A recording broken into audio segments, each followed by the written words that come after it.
Salam mənim kanalımın seyirciləri. Bu barədə bayaq video çəkmişəm. Məqsəd odur ki, daha çox baxış olsun.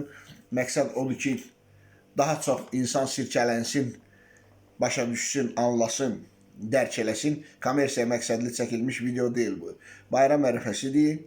Çox yəqin ki, siz əgər hobbinizi işə çevirməmişsinizsə, yəni çay dəmləmək mənim hobbimdir, bundan ləzzət alıram. Mən bunu işə çevirib pul qazanmıramsa, çox yəqin ki, ürəyiniz istəməyən işdə işləyirsiniz. Və ürəyiniz istəməyən işdə 3 gün, 5 gün adqul verəndə, istirahət verəndə insan məhbəsdən çıxmış kimi şütüyür, astarıya, qubiya, qusaraq, açmaza, akstafiya ki, bayrama geçsin, tez çatsın. Bayram heç yerə qaçmır. Bayram heç yerə qaçmır. Tələsməyin, uçmayın yollarda. Bayramı qana, yasa çevirməyin. Bugün çatma, yanvarın biri çat. Yanvarın ikisi çat. Salamat çat tək olsun. Ən böyük bayram sənin özünün və əzizlərimin sağ-salamat qalmağıdır.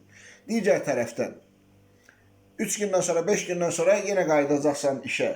Emosional dopamini belə ki, buraxma, məhbəsdən azadlığa çıxan adam kimi ki, gedim ha, nəyi var, şənlənim, sevinim, Qurandakı kimi.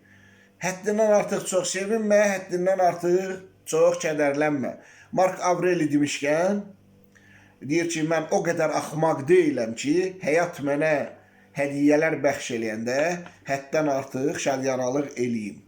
Yəni, həyat ağlı qaralı əvəzlənmədir, həyat adlanan yol. Nə qədər çox şadyanalıq eləsən, heç Allah pis gün qismət eləməsin. Adi günə qaydanda müəyyən qədər kədər hissi yaranacaq ki, yəni bitdi, qutardı.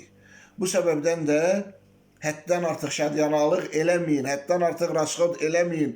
Yer kürəsinin, planetin resursları tükənir. Yəni bayram deməyin şükür Allaha ki, 31 dekabra kimi yaradan bizi sağ-salamat gətirib çıxartdı. Bu qədər.